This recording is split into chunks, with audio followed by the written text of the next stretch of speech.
नमस्कार, स्वागत है आपका फिफाना हिंदी क्लासेस के यूट्यूब चैनल पर। और यह है पार्ट सेकंड किसका, बीए पार्ट सेकंड का।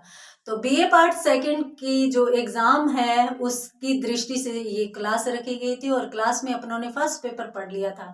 आज अपन पढ़ने जा रहे हैं सेकंड पेपर। तो सेकंड पेपर की यूनिट्स के अकॉर्डिंग अपन देख लेते हैं। सबसे पहले तो सिलेबस, और सिलेबस में अपने को किस प्रकार से तैयार करना है ताकि अपन पेपर को बहुत अच्छे से कर सके।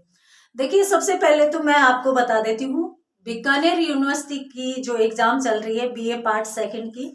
और बीए पार्ट सेकंड के लिए काफी बच्चों के कमेंट्स आ रहे थे कि हमें पेपर में करना क्या है, किस प्रकार से करना है।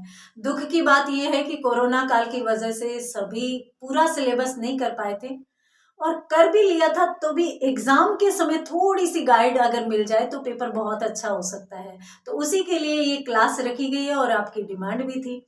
तो सबसे पहले तो मैं आपको बता देती हूँ कि दोनों जो पेपर है उनमें 5-5 यूनिट्स हैं। और ये मैंने पिछली क्लास में ये जो पार्ट फर्स्ट आया था जिसमें मैंने पेपर फर्स्ट करवाया था उसमें भी मैंने बताया था कि अपन अगर 4 यूनिट बहुत अच्छे से कर लेते हैं तो पेपर अच्छा हो जाता है, क्योंकि पेपर बहुत ही छोटा आ रहा है।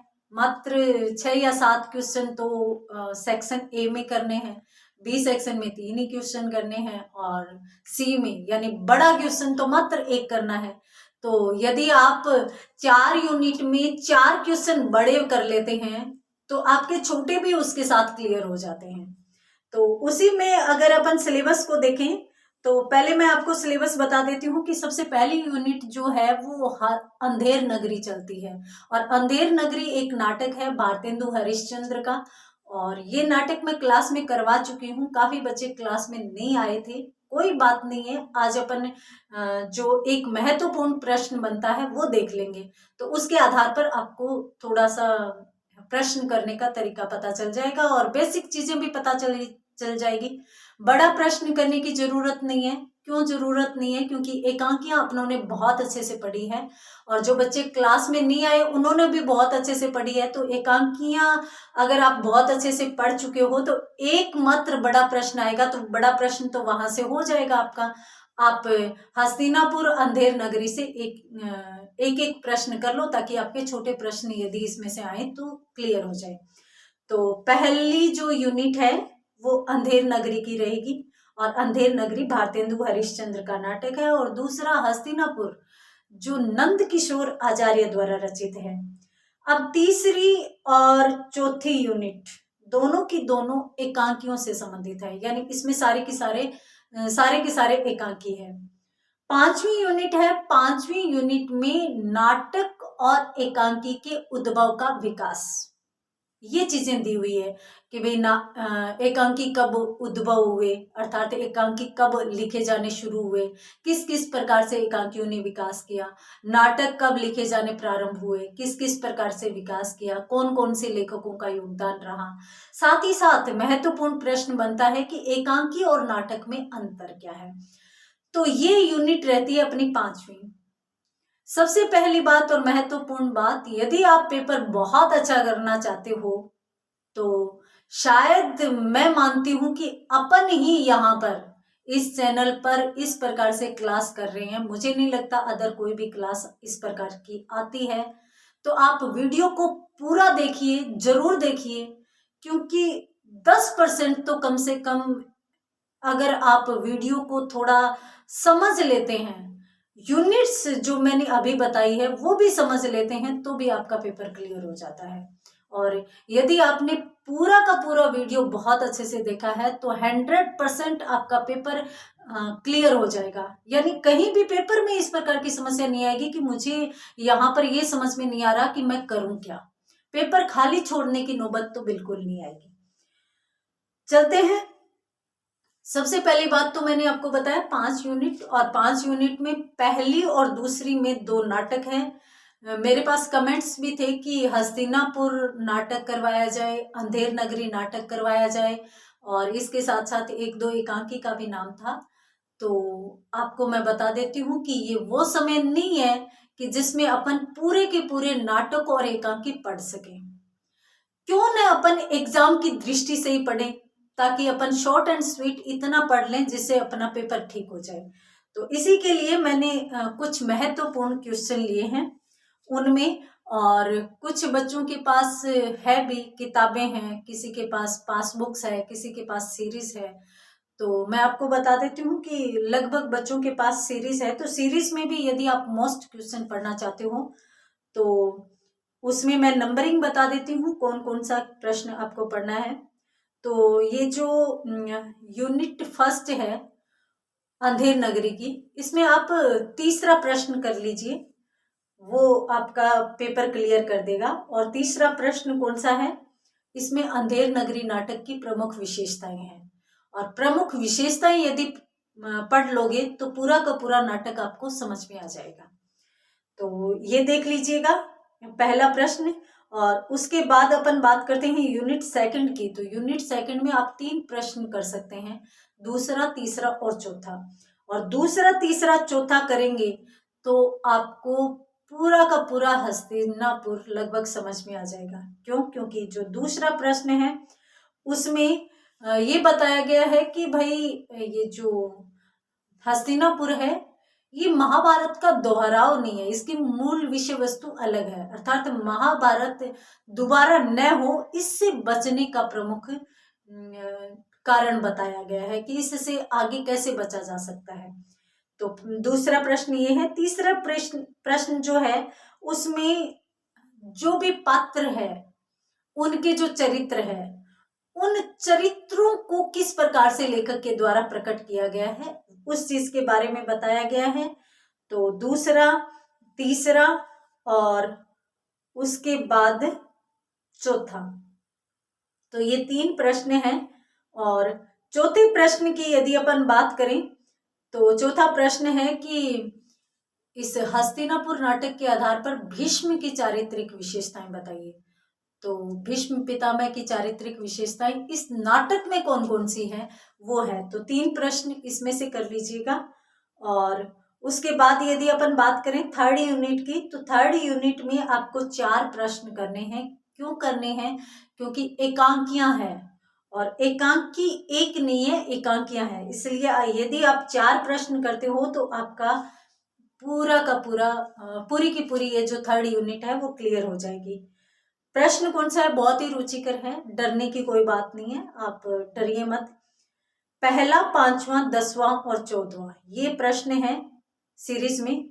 उसमें पहले प्रश्न में तो 1 तोला अफीम की कीमत, एकांकी है ना जो डॉक्टर रामकुमार वर्मा द्वारा रचित है, उसकी मूल विषय वस्तु को समझना है।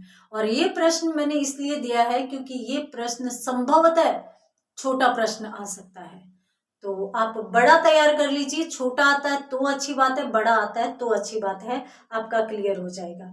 उसके बाद यदि अपन बात करें 5वें प्रश्न की, तो इसमें आपका 5वां प्रश्न रहता है साहब को जुकाम है, जो उपेंद्र नाथ अश्क ने एकांकी लिखा है, उसकी वर्ण्य वस्तु जो है उसको समझना है।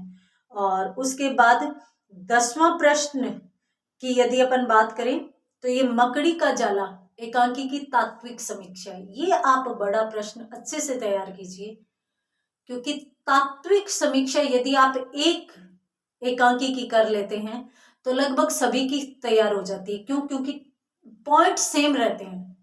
एकांकी की तात्विक समीक्षा में सभी के सभी एकांकियों के बिल्कुल समान रूप से पॉइंट रहेंगे, वो के वो पॉइंट रहेंगे। तो एक की आप तैयार कर लो तो मान लो कि उसमें एकांकी का नाम और लेखक का नाम बदल जाए तो पॉइंट तो वही है, थोड़ा सा बदलाव उसमें करना होता है। और उसके बाद अपन बात करते हैं 14वें की। तो 14वें में जो बहुत बड़ा सवाल मोहन राकेश ने एकांकी लिखा है उसकी मूल विशेषता बतानी है या मूल चेतना बतानी है। तो ये 4 प्रश्न यदि आप कर लेते हो तो ये लगभग एकांकी आपके क्लियर हो जाएंगे, थर्ड यूनिट आपकी क्लियर हो जाएगी। अब अपन बात करते हैं 4th यूनिट की। तो 4th यूनिट में आप 2 प्रश्न तैयार कर लेते हैं, अकॉर्डिंग टू सीरीज बता रही हूं मैं, तो आप ये विशेषता ध्यान रखेंगे। पहला और चौथा ये 2 प्रश्न कर लीजिए आप 4th यूनिट में। तो पहला प्रश्न जो है वो तांबे के कीड़े, जो भुवनेश्वर प्रसाद एकांकी ने लिखा है, भुवनेश्वर प्रसाद ने एकांकी लिखा है, उसकी प्रमुख विशेषताएं हैं, तो उसमें कौन कौन सी विशेषताएं हैं वो कर लीजिए। ये प्रश्न यदि आपसे नहीं हो पाता है, क्योंकि ये एकांकी एब्सर्ड परंपरा का है। एब्सर्ड परंपरा वो होती है जिसमें बिल्कुल बकवास लिखा जाता है, कहीं पर विषय वस्तु गठित नहीं होती, पता ही नहीं चलता कि लेखक कहाँ पे क्या लिखना चाह रहा है, क्या लिख रहा है। कहीं पर किसी विषय से संबंधित बातें आ जाती है, कहीं पर किसी विषय से संबंधित। तो ये प्रश्न यदि आप तैयार नहीं भी कर पाते हैं, छोड़ दीजिए, आप चौथा प्रश्न तैयार कर लीजिए। और चौथा जो प्रश्न है वो वही है जो अपने चैनल की क्लास में अभी अपन जो एकांकी पढ़ रहे हैं, और अपन एकांकी कौन सा पढ़ रहे हैं, समर्थ को नहीं दोष गोसाई। और समर्थ को नहीं दोष गोसाई लगभग एकांकी तो क्लियर हो चुका है, अपनी क्लास आ चुकी है। और उस एकांकी का मूल भाव, तो वो प्रश्न क्लियर कर लीजिए। वो प्रश्न यदि आप क्लियर कर लेते हैं तो आपको आगे कोई समस्या नहीं आएगी। तो इसमें यदि एक भी कर लेते हैं तो भी आपका क्लियर है। उसके बाद यदि अपन बात करें 5वीं यूनिट की, यानी 5th यूनिट की यदि अपन बात करें, तो इसमें एकमात्र प्रश्न तैयार कर लीजिए, वो है छठा। और छठे प्रश्न में कौन सा दिया गया है, तो मैं आपको बता देती हूँ कि छठा प्रश्न मात्र एकांकी और नाटक के अंतर का है। उद्भव और विकास से संबंधित मैंने प्रश्न इसलिए नहीं दिया, हालांकि महत्वपूर्ण प्रश्न बनता है, परंतु आप इसलिए छोड़ सकते हैं क्योंकि ये प्रश्न यदि आप तैयार करेंगे तो बहुत अच्छा तैयार करना पड़ेगा और इसमें कुछ याद रखने वाली चीजें ज्यादा होगी। उद्भव एवं विकास अपन पढ़ते हैं तो इसके कितने काल होते हैं, उन कालों में कौन कौन से एकांकीकार या नाटककार है, उनकी कौन कौन सी रचनाएं हैं, वो सारी की सारी चीजें अपने को देखनी होती है। तो आप इतने से सीरीज के अनुसार प्रश्न तैयार कर लीजिए। मैं फिर से बता देती हूँ, फर्स्ट यूनिट में तीसरा प्रश्न, सेकंड यूनिट में दूसरा, तीसरा, चौथा, थर्ड यूनिट में पहला, पांचवा, 10वां, 14वां, और फोर्थ यूनिट में पहला, तीसरा, और 5वीं यूनिट में छठा प्रश्न। ये तैयार कर लीजिए। अब अपन देख लेते हैं जिनके पास मैटर नहीं है वो क्या करें, अर्थात वो किस तरीके से प्रश्नों को तैयार करें। तो कहीं भी टेंशन लेने की जरूरत नहीं है, जो महत्वपूर्ण प्रश्न है वो मैं आपको बता देती हूँ। सबसे पहली बात तो भारतेंदु हरिश्चंद्र का अंधेर नगरी नाटक। तो नाटक के क्षेत्र में भारतेंदु जी का बड़ा योगदान है। आधुनिक काल में जो पहला चरण है उसको अपन भारतेंदु युग के नाम से जानते हैं। भारतेंदु युग के कुछ और नाटककार यदि पूछ लिया जाए तो बालकृष्ण भट्ट का नाम लिख सकते हो, प्रताप नारायण मिश्र का नाम लिख सकते हो, तो ये नाम आप लिख सकते हो। ये प्रश्न छोटे पूछे जा सकते हैं। मैं फिर से कहूंगी इस क्लास में कि क्लास को पूरा देखिए, ध्यान से देखिए और हर एक शब्द पर ध्यान दीजिए, क्योंकि मैं जो जो चीजें बता रही हूँ उनमें छोटे प्रश्न आपके क्लियर होते जाएंगे। अभी जैसे मैंने भारतेंदु युग के नाटककारों की बात की, तो यूं प्रश्न पूछा जा सकता है कि भारतेंदु युग के प्रमुख 2 नाटककारों के नाम बताए। तो इस प्रकार से भी पूछा जा सकता है। ये भी पूछा जा सकता है कि भारतेंदु जी द्वारा रचित कोई 2 नाटकों के नाम बताइए। तो इस प्रकार के प्रश्न आ सकते हैं छोटे। चलिए अपन बात करते हैं। मैंने आपको बताया था कि भाई भारतेंदु जी का जो है, भारतेंदु जी द्वारा जो रचित एक ये नाटक है अंधेर नगरी। अंधेर नगरी में की मूल विषय वस्तु इस प्रकार से है कि देखिए, ऐसा राजा जिसे खुद कोई नॉलेज नहीं है, किसी भी प्रकार का कोई नॉलेज नहीं है, तो वो फिर खुद का हित भी करता है और प्रजा का हित भी करता है। और ये अव्यवस्थाएं हमें दूर से देखने पर ही पता चल जाती है। इसकी विषय वस्तु कुछ इस प्रकार से रची गई है कि एक महात्मा होते हैं, उनके 2 शिष्य होते हैं, और एक शिष्य जो होता है वो खाने पीने का लालची होता है। वैसे दोनों शिष्य गुरु के अच्छे भक्त हैं। तो वो अब गुरु शिष्य, पहले जो संत लोग थे वो विचरण करते रहते थे, एक गांव से दूसरे गांव, दूसरे गांव से तीसरे गांव, इस प्रकार से आते जाते रहते थे। तो ये महात्मा अपने दोनों शिष्यों के साथ एक नगरी में प्रवेश करते हैं। उस नगरी में हर एक वस्तु टक्के की सेर मिलती है, यानी 1 टका दो आप 1 टके को 1 आने से ले सकते हो। पहले टका में ये रुपया की माप होती थी, तो 1 टके में 1 किलो, 1 सेर। पहले किलो को सेर बोला जाता था, हालांकि कहते हैं कि इसमें थोड़ा फर्क भी होता है। तो 1 टके की 1 सेर। अब कुछ भी ले लो आप, मान लो मिठाई में कलाकंद लोगे तो भी 1 टके की 1 सेर, सोन पापड़ी लोगे, जलेबी लोगे तो भी 1 टके की 1 सेर। यानी कहीं पर गुणवत्ता का कोई नाम नहीं था, सिर्फ मात्रात्मक श्रेणी रखी गई थी। अब यहाँ पर दोनों शिष्य आते हैं, दोनों शिष्य भिक्षा लेने जाते हैं। भिक्षा लेने जाते हैं तो एक शिष्य बड़ा ही प्रसन्न होकर आता है, क्योंकि वो जो भी पैसा मिलता है उससे अच्छी खासी मिठाइयाँ लेकर आता है। जैसे ही गुरु ये चीज देखता है कि यहाँ पर 1 टके की 1 सेर हर मिठाई, यानी सबको बराबर कर दिया, किसी की गुणवत्ता का कोई मोल ही नहीं है। अब मान लीजिए कि हर एक इंसान को बराबर कर दिया जाए, जबकि कुछ लोग ऐसे होते हैं जिनमें शारीरिक क्षमता अच्छी होती है, कुछ लोगों में मानसिक क्षमता अच्छी होती है, तो वो कोई एक थोड़ी ना हो सकते हैं, उनका तो अलग अलग रहेगा ही। ये चीजें जब गुरु को पता चलती है तो गुरु कहते हैं कि यहाँ से चलो, अपन मुसीबत में पड़ सकते हैं। तो शिष्य एक जो था वो खाने का लालची था, उसने यूं कहा मैं तो नहीं जाऊंगा। तो एक शिष्य और गुरु तो चले जाते हैं और एक शिष्य उसी नगरी में रह जाता है। अब वो अच्छी खासी भिक्षा मिलती है, अच्छा खासा खाता है, खा खा कर वह मोटा हो जाता है। इधर राजा के पास एक बकरी के मरने का मुकदमा पहुंचता है।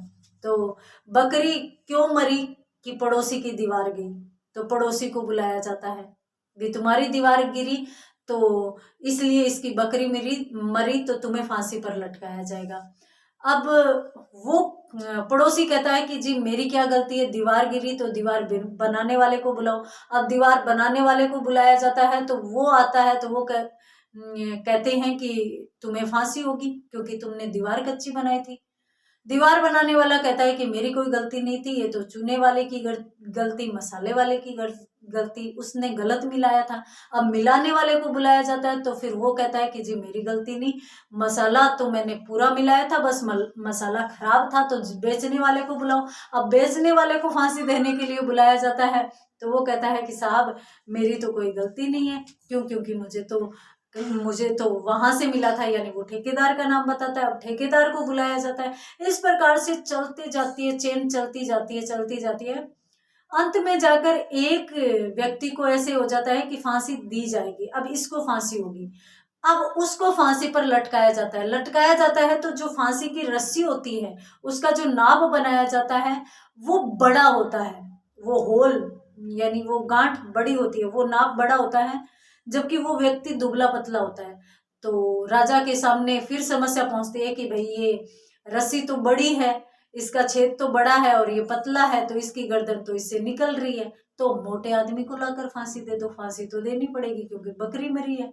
अब मोटे आदमी की तलाश की जाती है, तो तलाश करते करते गुरु का वही दूसरा शिष्य उनको मिल जाता है, और जैसे ही गुरु का शिष्य मिल जाता है तो उनको पकड़ कर ले जाया जाता है फांसी देने के लिए। फिर वहां पर उसे गुरु की याद आती है। गुरु जब वहां से गया था तो वो ये कहकर गया था कि जब भी तुम्हारे ऊपर कोई समस्या आ जाए तो तुम मुझे याद करना। वहां पर उसे एहसास होता है कि मेरे गुरु ने मुझे सही कहा था कि ये तो अंधेर नगरी है, कि इसमें तो फिर वहां पर एक बात कही जाती है, अंधेर नगरी चौपट राजा, टके शेर बाजी टके शेर खाजा। अब वहां पर जब उस शिष्य को फांसी दी जाती है तो उस समय वह अपने गुरु को याद करता है, तो गुरु अपने दूसरे शिष्य को लेकर वहां पहुंचता है। गुरु उस अपने मोटे वाले शिष्य जिसको फांसी होनी थी उसके कान में जाकर कुछ कहता है, और कान में जाकर कहने के बाद वो दोनों आपस में यूं करने लगते हैं कि फांसी मैं लूंगा, फांसी मैं लूंगा, गुरु और शिष्य। राजा पूछता है कि क्या बात है, मरने से तो सब डरते हैं और आप लोग कह रहे हो कि मैं मरूंगा, कारण क्या है। जब कारण पूछा जाता है तो गुरु उसे बताता है कि देखिए आज अब जो नक्षत्र है वो बहुत ही शुभ है, इस नक्षत्र में यदि कोई मरेगा तो वो बैकुंठ में जाएगा यानी स्वर्ग में जाएगा। जब उसे ये बात कही जाती है तब फिर राजा यूं कहता है कि अच्छा ये बात है, तब तो बैकुंठ में और स्वर्ग में जाने का अधिकार तो राजा मैं हूं, तो मेरा हुआ। अब वहां पर राजा खुद फांसी लटक जाता है। तो इस प्रकार से गुरु है वो अपने शिष्य को आकर बचाता है। तो ये एक कहानी है, तो आप इसको देख सकते हैं। इसमें कोई छोटी मोटी विषय वस्तु से संबंधित प्रश्न आएगा, तो वो प्रश्न आप अच्छे से समझ लेना। और बड़ा प्रश्न करने की जरूरत नहीं है, क्योंकि बड़ा प्रश्न नाटकों में से तैयार होने का अब समय नहीं रहा है। अब छोटे प्रश्न की बात करें तो छोटे प्रश्न में मैंने दूसरी यूनिट हस्तिनापुर वाली है, वो मैं थोड़ी सी बता देती हूँ, प्रश्न को उत्तर के साथ बता देती हूँ। देखिए, हस्तिनापुर नाटक के चरित्र विधान का संक्षिप्त परिचय देते हुए बताइए कि नाटक का केंद्रीय चरित्र कौन सा है। ये प्रश्न अपने को देखना है, ठीक है। अब मैं आपको इसका उत्तर बता देती हूं। देखिए, इसमें सबसे पहले तो प्रश्न कोई भी करो, प्रश्न का सामान्य परिचय होता है। तो सामान्य परिचय आपको कैसे करना है, किसी भी कृति के मूल्यांकन के संदर्भ में जब केंद्रीय पात्र की विवेचना का प्रश्न उठता है, इसमें पात्र का चरित्र विधान पूछा गया ना, तो आप इस तरीके से करेंगे कि प्रश्न उठता है तो यह विचारणीय होता है कि जो केंद्रीय पात्र है वह प्रारंभ से अंत तक नाटक के केंद्र में रहता है। तो केंद्रीय पात्र या प्रमुख पात्र का यदि पता लगाना हो तो उसमें इसी प्रकार से लिखा जाता है। आप यूं लिखेंगे कि जब भी केंद्रीय पात्र या प्रमुख पात्र का पता लगाना होता है तो 3 चीजों का ध्यान रखना होता है। एक, कि विषय वस्तु का आरंभ और अंत जिस पात्र से हो वो पात्र उसका केंद्रीय पात्र या प्रमुख पात्र माना जाता है। दूसरी बात, घटना पूरी की पूरी उस जिस पात्र के इर्द गिर्द घूमती है वह उस विधा का प्रमुख पात्र माना जाता है। और तीसरी बात, जिसमें मूल विषय वस्तु है वो उस पात्र को घेरे रखती है। तो ये 3 चीजें हैं, इनके आधार पर यदि अपन हस्तिनापुर को देखें तो इसमें प्रमुख पात्र, यदि हम हस्तिनापुर नाटक के केंद्रीय चरित्र पर दृष्टिपात करें तो पात्र इसमें भीष्म है, विदुर है, साथ ही स्त्री पात्रों में कुंती, अंबिका, शुभा आदि भी है। तो ये इसके पात्र हैं। इन सभी में शुभा एक ऐसा चरित्र है जो हस्तिनापुर में घटित सारी स्थितियों का भोक्ता भी है और दृष्टा भी है।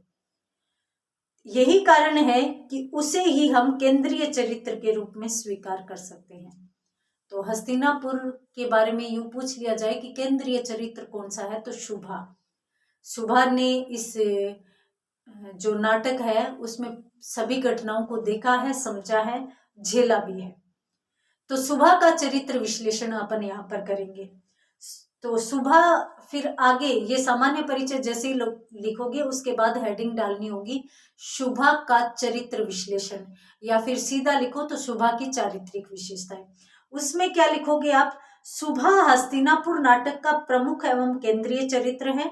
महाभारत में विदुर की मां का कैसा चरित्र रहा है यह अकल्पनीय है, किंतु नाटककार ने आलोच्य नाटक में शुभा को एक काल्पनिक पात्र मानकर विदुर की मां के रूप में प्रस्तुत किया है। विदुर थे ना, भगवान कृष्ण के भक्त थे, उनकी मां के रूप में शुभा को प्रस्तुत किया है।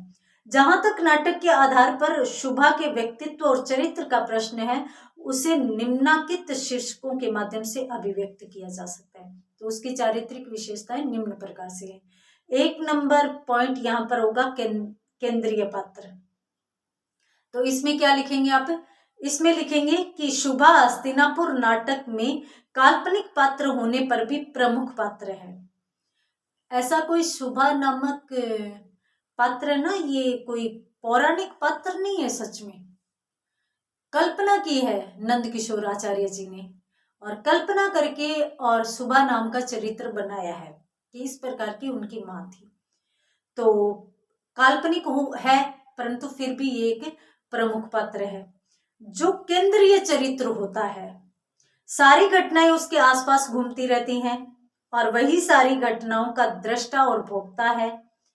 इस नाटक में सारी घटनाएं शुभा के आसपास घूमती है और वही अपनी सूक्ष्म और गहरी दृष्टि से सभी घटनाओं का विश्लेषण करती है।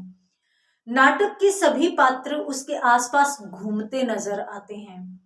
शुभा नाटक के शुरू से अंत तक बार बार पाठक और श्रोता को अपने व्यक्तित्व से निरंतर प्रभावित करती है। चाहे उसमें सत्यवती, कुंती, भीष्म, विदुर आदि के संवाद हो, नाटक में वास्तव में उसकी भूमिका विशिष्ट है। इसलिए अपन कह सकते हैं कि वही केंद्रीय पात्र है। ठीक है, तो पहला पॉइंट हो जाएगा केंद्रीय पात्र। केंद्रीय पात्र अपन किस आधार पर कह सकते हैं वो इसमें लिखना है, जो मैंने आपको अभी बताया है। अगला माता रूप, वो विदुर की मां के रूप में आई है ना, तो अगला पॉइंट बन जाएगा माता रूप। इसमें क्या लिखेंगे? शुभा पहले संवाद में ही विदुर की माता के रूप में सामने आती है। वह अपने माता रूप के लिए अंबिका के कहने पर महर्षि व्यास के साथ मन चाहा नियोग करती है और विदुर का जन्म होता है। वह नाटक में मां के रूप में कुंती, सत्यवती, अंबिका और अंबालिका आदि की पीड़ा को हृदय से समझती है, इसलिए वह उनके प्रति सहानुभूति प्रकट करती है। तो ये चीजें आप इसमें लिख देंगे। उसके बाद दृष्टा और भोक्ता, यानी उसने महाभारत की पूरी घटना को देखा भी है और भोगा भी है, तो इस चीज को आप इसके अंदर लिख देंगे। उसके बाद यदि अपन बात करें तो देखिए, ये स्थिति का विश्लेषण करने वाली भी है, यानी ये समझती है और समझकर अच्छे से विश्लेषण भी करती है। ये पीड़ित है और विवश भी है। इसमें आप क्या लिखेंगे? इसमें लिखेंगे कि शुभा हस्तिनापुर नाटक में प्रमुख पात्र होने पर भी पीड़ित और विवश है। वह मां और स्त्री होने के बाद भी अपने दासित्व से पीड़ित है, उसे दासी का काम करना पड़ता है। कुंती, सत्यवती, अंबिका और अंबालिका की पीड़ा को वह हृदय से समझती है।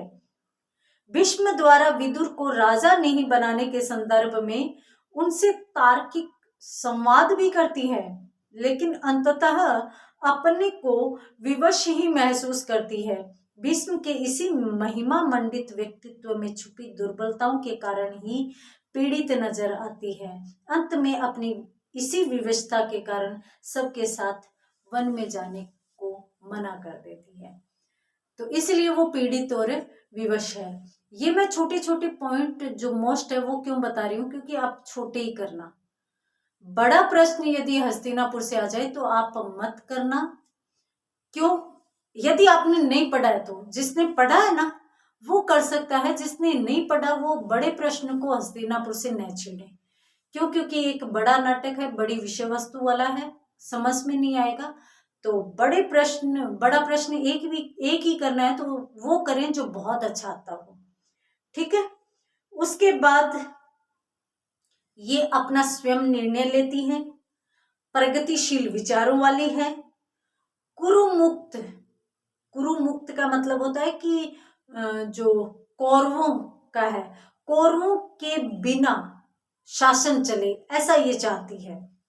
और इसी के साथ अपन कह सकते हैं कि ये वैदिक अनुष्ठान करने वाली है, अर्थात वेदों को महत्व देती है। तो ये इसकी प्रमुख विशेषताएं हैं। मान लो 1% यूं पूछ लिया जाए कि शुभा की कोई 2 चारित्रिक विशेषताएं बताओ, कोई 4 चारित्रिक विशेषताएं बताओ, या फिर यूं पूछ लिया जाए कि हस्तिनापुर नाटक के प्रमुख पात्र की कोई 4 चारित्रिक विशेषताएं बताओ, तो हस्तिनापुर नाटक की प्रमुख पात्र शुभा है और उसकी 4 विशेषताएं इनमें से कोई भी बता सकते हो जो पॉइंट्स मैंने बताए हैं। ठीक है, उसके अलावा अपने को इसमें कुछ करना नहीं है। ठीक है, उसके बाद यदि अपन बात करें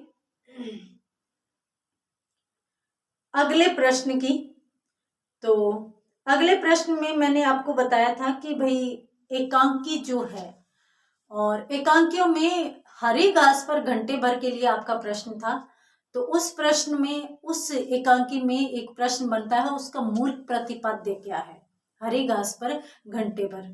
तो उसमें मैं आपको बता देती हूँ कि हरी घास पर घंटे भर में हरी घास पर एक बगीचे में 3 दंपति बैठते हैं। ठीक है, एक तो युवा दंपति जिनकी अभी अभी शादी हुई है, एक प्रौढ़ दंपति जिनके विवाह को कुछ समय हो गया है, अब ये बच्चों को सक्सेस करने में लगे हुए हैं, और एक साइड में वृद्ध दंपति बैठे हैं जो बुजुर्ग हैं, तो वो तीनों किस किस प्रकार से बातें करते हैं आपस में, वो इस एकांकी में दर्शाया गया है। तो मूल प्रतिपाद्य में आप क्या लिखेंगे, मैं आपको बोलकर बता देती हूँ, पढ़कर बता देती हूँ ताकि आपको अच्छे से समझ में आ जाए। सुरेंद्र वर्मा के नाटकों में सामाजिक चेतना का स्वर, ये सुरेंद्र वर्मा का एकांकी है ना, इसलिए इसमें आया है। सुरेंद्र वर्मा के नाटकों में सामाजिक चेतना का स्वर अत्यंत मुखर रूप में उभरा है। सामाजिक चेतना एक व्यापक शब्द है जो समाज की जागृति या प्रबुद्ध समाज का पर्याय है। कहा जा सकता है कि व्यक्तियों का एक ऐसा संघ या संगठन जिसके अंतर्गत व्यक्ति परस्पर सहयोग की भावना से आबद्ध हो तथा एक निश्चित व्यवस्था के तहत अनुशासित होकर लोक मंगल की भावना से अनुप्राणित होकर अपना कार्य और व्यवहार करें, वहां निश्चित रूप से सामाजिक चेतना स्पंदित और विकसित होती है। प्रसिद्ध जर्मन विश्लेषणवेत्ता मनोविज्ञानी सीजीयूस ने सामूहिक चेतना या कलेक्टिव साइकी के बारे में लिखा है कि सारी चेतना जो व्यक्ति विशेष की न होकर एक ही काल में अनेकानेक व्यक्तियों तथा समुदाय की हो सकती है। तो इस प्रकार से इसके मूल प्रतिपाद्य को दर्शाया जा सकता है। और इसमें अपन ये भी समझ सकते हैं कि इस एकांकी में जो तीनों दंपति है वो आपस में जिस प्रकार से बातें करते हैं, तो उनमें ये होता है कि किस प्रकार से इंसान की परिस्थितियां बदल जाती है। विवाह के तुरंत बाद दोनों एक दूसरे का ख्याल रखते हैं, दोनों एक दूसरे की पसंद पूछते हैं, दोनों एक दूसरे की पसंद को पूरा करना चाहते हैं। थोड़े समय बाद वो पसंद बच्चों तक सीमित हो जाती है। बच्चों को सक्सेस करना उनके बारे में, यानी जिम्मेदारियों को निभाना ही इसमें आ जाता है। और जब वृद्धावस्था आ जाती है तब उस समय समस्याएं आ जाती है, दिखने की समस्या, इंद्रियां काम करना बंद कर देती है। तो इस प्रकार की समस्याओं के बारे में विचार होता है। ये भी बातें होती है कि बच्चे अपनी कितनी सुनते हैं, कितनी मानते हैं। बहुत सी इच्छाएं हैं पर बोल नहीं पाते हैं, क्योंकि बच्चे पता नहीं सुनेंगे या नहीं सुनेंगे, मानेंगे या नहीं मानेंगे। तो इस प्रकार की बातें होती हैं। और आप ऐसे करना, आप अपने घर परिवार में किसी भी इस प्रकार के मोहल्ले में लोगों को देखना और उनकी जिस प्रकार की भावनाएं हैं, जिस प्रकार के विचार है, वही लिखना, क्योंकि सुरेंद्र वर्मा ने जो लिखा है वो बिल्कुल यथार्थ चित्रण किया है। तो आप वहां पर इस प्रकार से कर सकते हैं। तो हरी घास पर घंटे भर में 3 दंपतियों को ही दर्शाया गया है। उसके बाद यदि अपन बात करें समरथ को नहीं दोष गुसाई, बहुत ही अच्छा एकांकी है। और इस एकांकी से संबंधित यदि प्रश्न पूछ लिया जाए तो आप बड़ा प्रश्न भी कर सकते हो। ये जो एकांकी है वो सफदर हाशमी द्वारा रचित है। और इस एकांकी में सफदर हाशमी ने मदारी और जमुरे के माध्यम से एक नुक्कड़ नाटक प्रदर्शित किया है। नुक्कड़ नाटक यानी गली गली में जो नाटक दिखाने आते हैं ना, जमुरा और मदारी, वो नाटक प्रदर्शित किया है। इस नाटक में विषय वस्तु की प्रारंभ में जमुरा और मदारी भूख का सवाल उठाते हैं कि लोग भूखे हैं, यानी बहुत सी आबादी, बड़ी आबादी जो है वो भूख का सामना करती है। मौलिक जरूरतें जो रोटी कपड़ा मकान है वो भी नहीं जुटा पाती।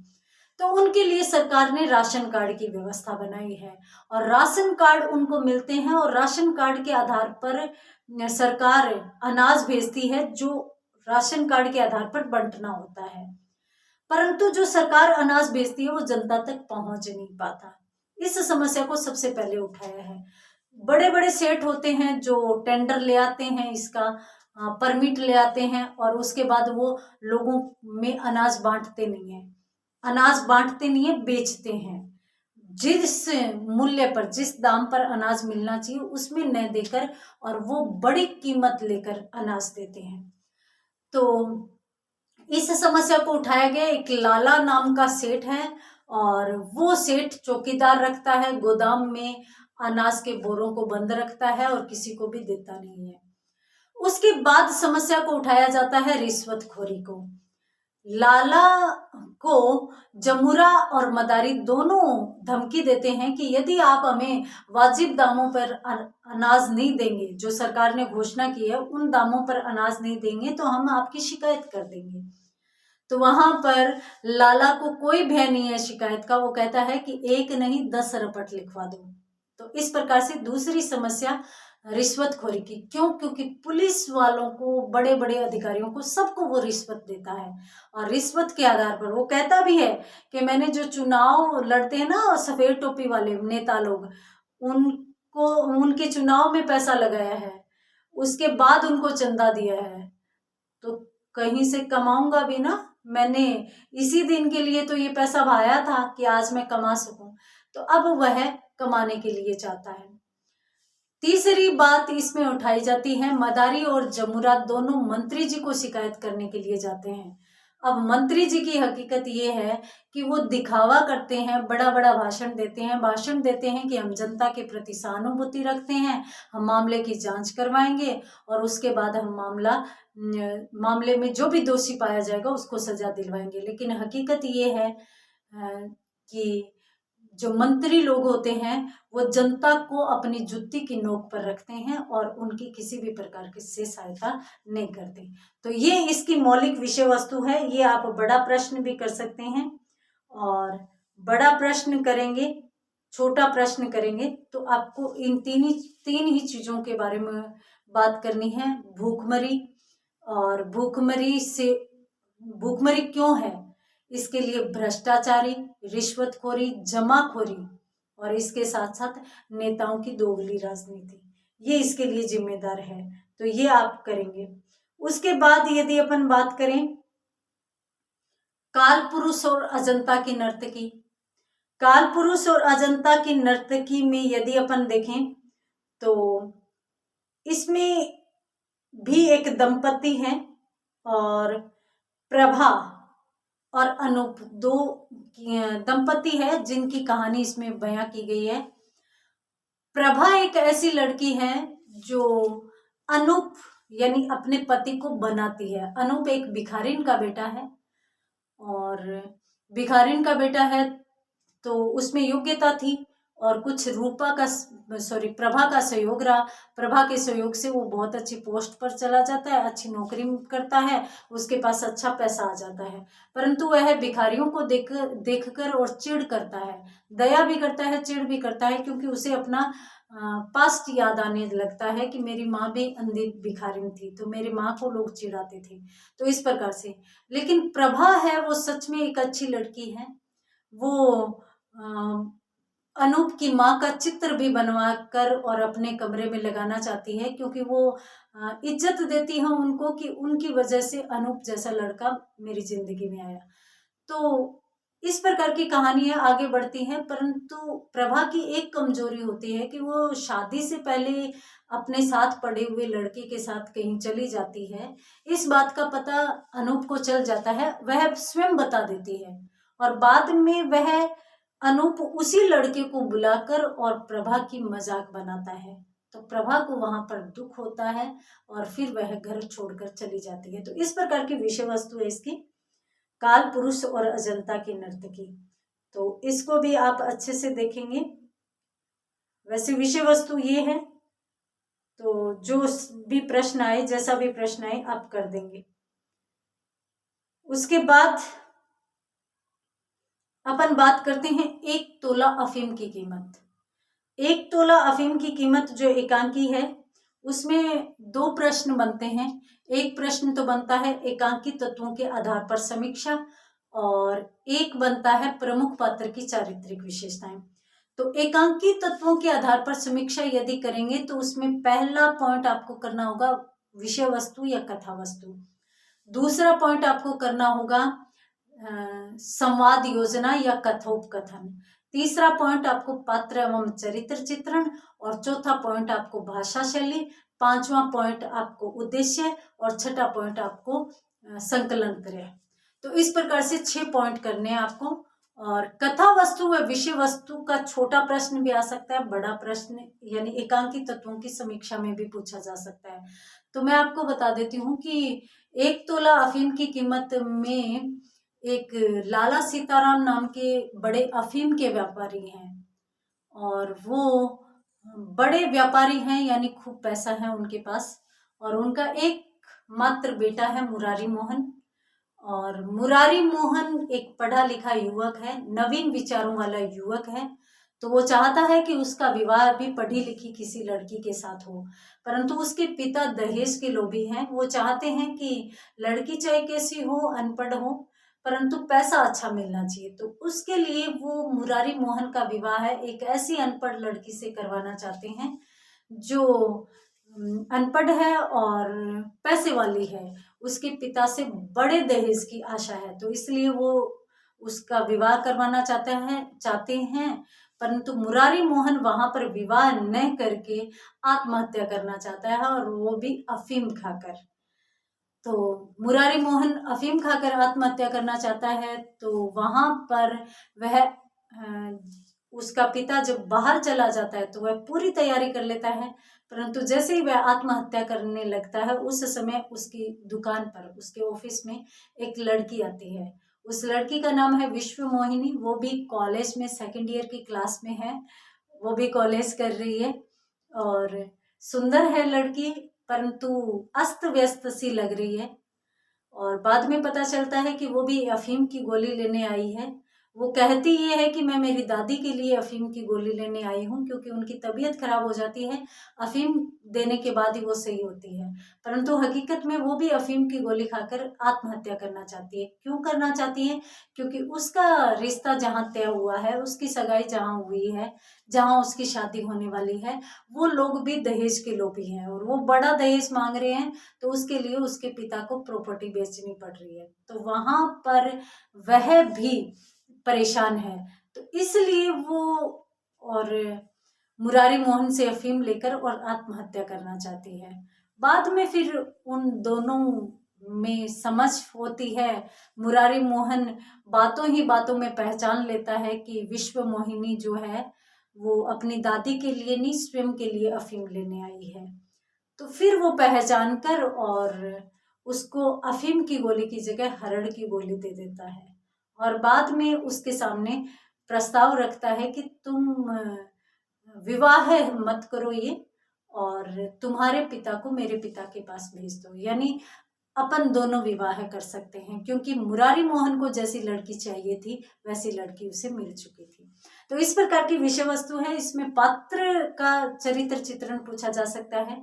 तो मुरारी मोहन के चरित्र की विशेषताएं यदि पूछ लिया जाए तो वह प्रेमी है, शंकालु है, नवीन विचारों वाला है, और दहेज प्रथा का विरोधी है, अपने पिता की मानसिकता का विरोधी है, और वह एक सुनी सुनाई बातों पर विश्वास नहीं करने वाला युवक है। तो इस प्रकार से ये पॉइंट्स बन जाएंगे, और इन पॉइंट्स में आप अपने तरीके से लिख देना। विषय वस्तु पे पूरी की पूरी मैंने बता दी है। उसके बाद अपन यदि बात करें तो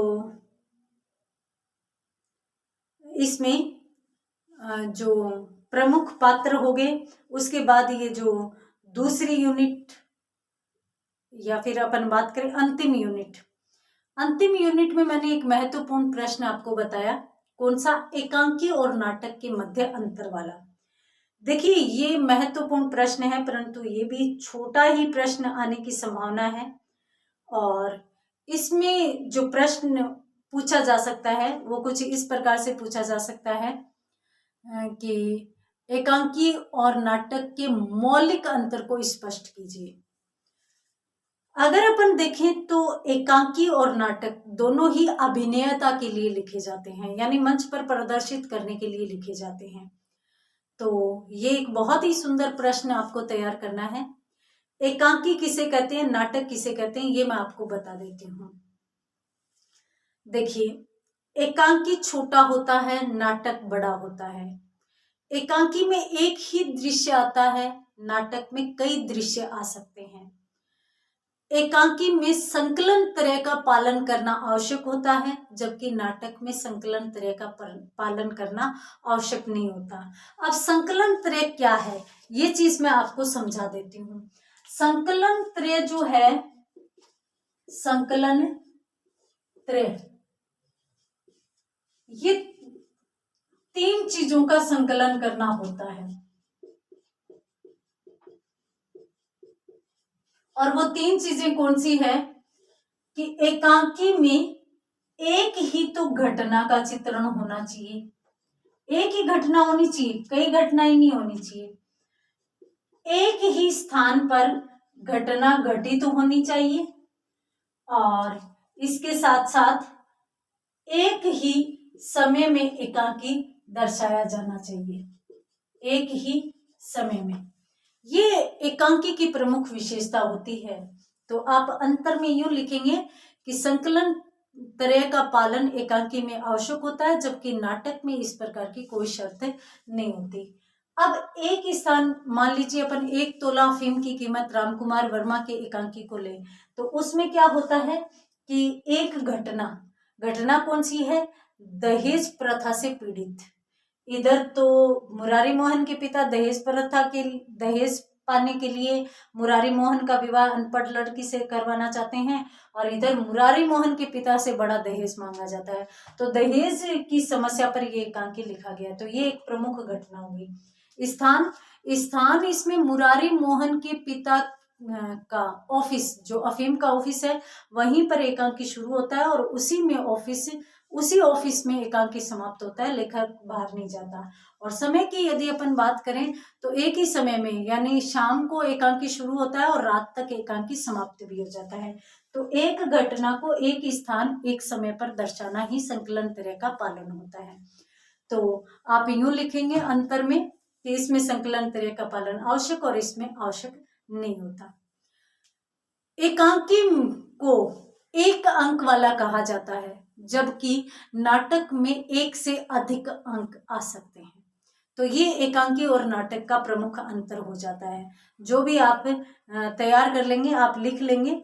मैं आपको बता देती हूँ कि ये एक महत्वपूर्ण प्रश्न है, और अक्सर छोटे प्रश्नों में ये पूछ लिया जाता है, तो आप इसको भी ध्यान देंगे।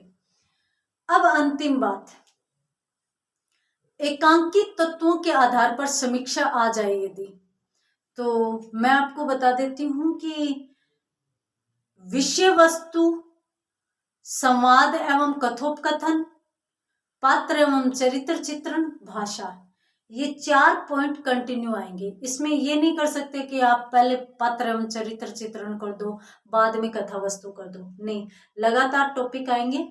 और कथा वस्तु या विषय वस्तु की यदि अपन बात करें, तो मैंने आपको हरी घास पर घंटे भर की विषय वस्तु बता दी है। इसके साथ साथ इस रामकुमार वर्मा द्वारा रचित 1 तोला अफीम की कीमत की बता दी है। समर्थ को नहीं दोष गोसाई की बता दी है। और इसके साथ साथ मैं उसकी बता देती हूँ आपको, एक एकांकी और मकड़ी का जाला, जगदीश चंद्र माथुर की। इंसान जब भी खुश होना चाहता है, इंसान जब भी अपनी जिंदगी जीने की सोचता है, तब यूं सोचता है कि एक बार बस ये चीज हासिल कर ले, एक बार बस ये काम कर ले, उसके बाद एंजॉय करेंगे, उसके बाद घर को टाइम देंगे, उसके बाद परिवार को टाइम देंगे। लेकिन टाइम किसी को नहीं दे पाता है, और इसी प्रकार के कामों में वह जीवन भर उलझा रहता है, और इसी उलझन में वह एक दिन बूढ़ा हो जाता है। और जिस समय वह बूढ़ा हो जाता है, तब उसे एहसास होता है कि मैंने मेरे जीवन में कुछ भी नहीं किया। तो इसलिए लेखक यहाँ पर यूं बताना चाहता है कि हमारा ये जो जीवन का चक्र है, ये एक मकड़ी के जाले के समान है, और जिस प्रकार से मकड़ी जाले में घुस जाती है, उसके बाद उससे निकल नहीं पाती, उसी में ही बंद कर रह जाती है, उसी प्रकार से मनुष्य भी इस जीवन रूपी चक्र में फंस कर रह जाता है। इसमें एक व्यक्ति होता है जो बड़ी बड़ी कंपनी का मालिक है, वो उसके सामने जो भी युवक आते हैं, तो वो जब यदि सुंदरता की बात करते हैं, सौंदर्य की, प्रेम की बातें करते हैं, तो वो कहता है कि ये प्रेम, सुंदरता सब खोखली बातें हैं, यथार्थ कुछ और है। जिंदगी जब हकीकत पे आती है ना, तो ये प्रेम जैसे धागे सब टूट जाते हैं, बिखर जाते हैं। तो वह इस प्रकार से युवकों को समझाता है और उनको यूं कहता है कि यदि तुम्हें आगे बढ़ना है, जिंदगी में कुछ करना है, तो तुम इस प्रकार के सपनों की दुनिया छोड़ो, तुम रंग बिरंगी दुनिया छोड़ो, सब सपने देखने की दुनिया छोड़ो, तुम तितलियों के पर गिनना छोड़ो। तो इस प्रकार की वो बातें करता है और बाद में उसे खुद ही एहसास होता है कि मैंने क्या किया मेरी जिंदगी में, मैंने भी तो मेरे प्रेम को, मेरी उम्र को, सबको दांव पर लगा दिया, लेकिन अंत में हुआ क्या? अंत में यही हुआ कि मैं भी इसी मकड़ी के जाले में पड़ा हूं। और फिर वह उन्हीं युवकों को कहता भी है कि भी तुम एंजॉय करो, तुम क्यों इस मकड़ी के जाले में फंसना चाहती हो। तो इस प्रकार से इस एकांकी की विषय वस्तु है मकड़ी का जाला की। तो यहाँ पर सबसे पहले अंधेर नगरी, उसकी विषय वस्तु मैंने आपको बता दी। हस्तिनापुर में महाभारत को ही दर्शाया गया है और महाभारत की विसंगतियों को उभारा गया है कि भाई कम से कम अपन इसके दुष्परिणाम को देखकर आगे कभी महाभारत होने जैसी स्थिति नहीं बनने दे। उसके बाद एक तो तीसरी यूनिट आ जाती है। 2 यूनिट तो ये दोनों की है, अंधेर नगरी, हस्तिनापुर। तीसरी यूनिट में 1 तोला अफीम की कीमत अपनों ने देख ली है। साहब को जुकाम है, ये एकांकी, इस एकांकी की मूल विषय वस्तु बताती हूं। साहब को जुकाम है, ये एक विभिन्न नाटक मंडलियों की कहानी है। देखिए अपन मूवीज देखते हैं, सीरियल देखते हैं तो अपने को बड़ा अच्छा लगता है, बड़ी रुचि आती है, परंतु हकीकत कुछ और होती है, उनके अंदर कुछ और ही चलता रहता है।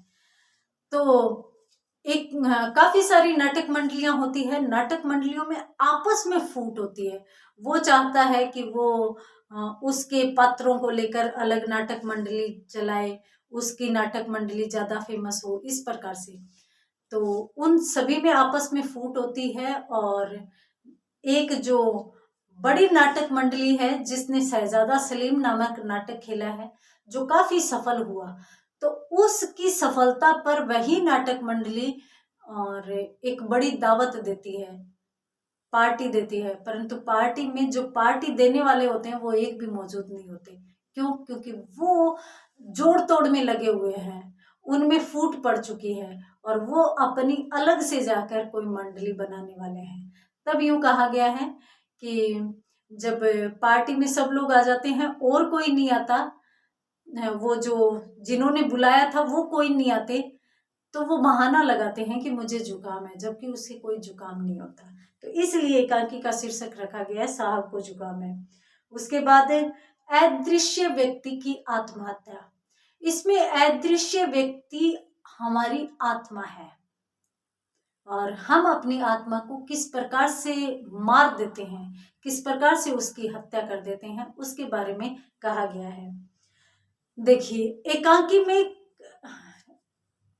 में एक पति पत्नी है जो घर पे हैं, उनके घर पे गेस्ट आते हैं। गेस्ट कौन आते हैं? एक दंपति आता है और इसके अलावा एक व्यक्ति और आता है जो उस व्यक्ति का मित्र है।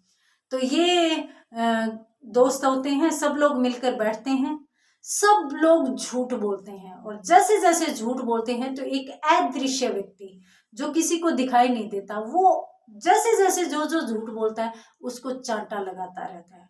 वो लोग कहते हैं हम झूठ नहीं बोलते, हम देश के बारे में सोचते हैं, हम परिस्थितियों के बारे में सोचते हैं। तो जैसे जैसे ये लोग बोलते जाते हैं वैसे वैसे वो चांटा लगाता जाता है। तो अंत में जाकर और जब चांटा लगाया जाता है तो जो लोग बाहर से आए थे गेस्ट के रूप में वो गुस्सा होकर चले जाते हैं। इधर जो घर में थे उनके भी चांटे पड़ते हैं क्योंकि वो भी झूठ बोल रहे होते हैं। तो इस प्रकार से सब लोग चांटे खाते हैं, परंतु वो झूठ बराबर बोलते रहते हैं, वो गलती स्वीकार नहीं करते चांटे खाने के बाद भी। तो अंत में जाकर और वो जो अदृश्य व्यक्ति जो मार रहा था उसी की हत्या हो जाती है, वो ही गिर जाता है, वही मर जाता है। अर्थात हम अपने झूठ को नहीं छोड़ते, अपनी आत्मा को ही मार देते हैं अपने झूठ को बनाए रखने के लिए। तो इसी प्रकार का एक सांकेतिक एकांकी है।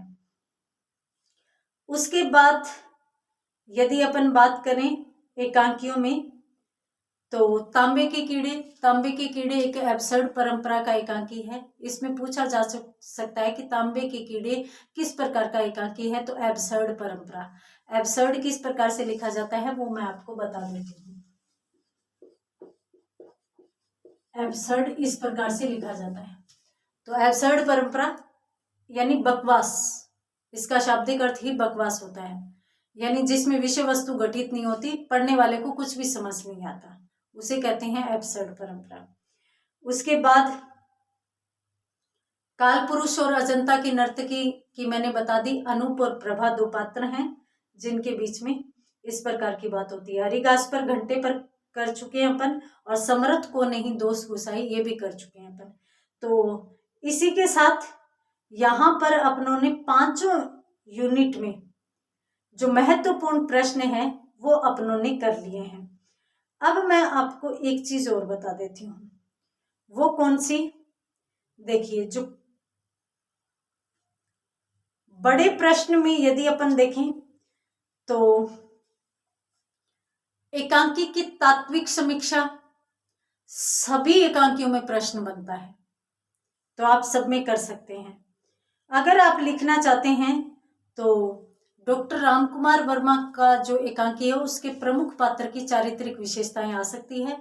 इसमें प्रमुख पात्र 2 है, एक तो है मुरारी मोहन, एक विश्व मोहिनी। उनके पॉइंट्स बता देती हूँ यदि आप लिखना चाहें तो मुरारी मोहन की चारित्रिक विशेषताएं तो है पिता की मनोवृत्ति का विरोधी, और दूसरा है शिक्षित एवं विचारशील, तीसरा दृढ़ संकल्पी, चौथा सहयोगी, और 5वां समझदार एवं विवेकशील, छठा प्रेमी एवं संकालु। उसके बाद विश्व मोहिनी की चारित्रिक विशेषताओं की बात करें तो शिक्षित एवं सुंदर, वाक चातुर्य और भोली, पिता की मजबूरी समझने वाली, समझदार एवं सद्भावपूर्ण व्यक्तित्व वाली। तो ये हैं प्रमुख एकांकी और इनका परिचय।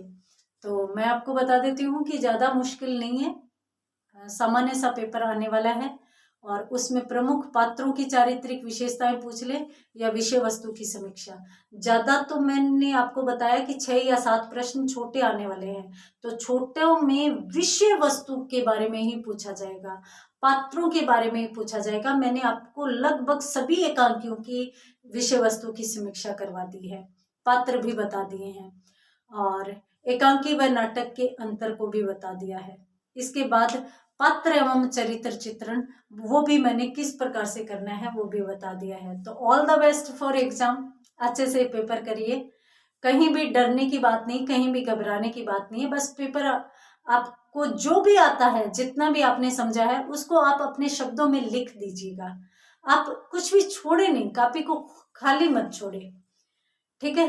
तो उम्मीद करती हूँ समझ में भी आया होगा और पेपर भी आपका बहुत अच्छा होगा। धन्यवाद।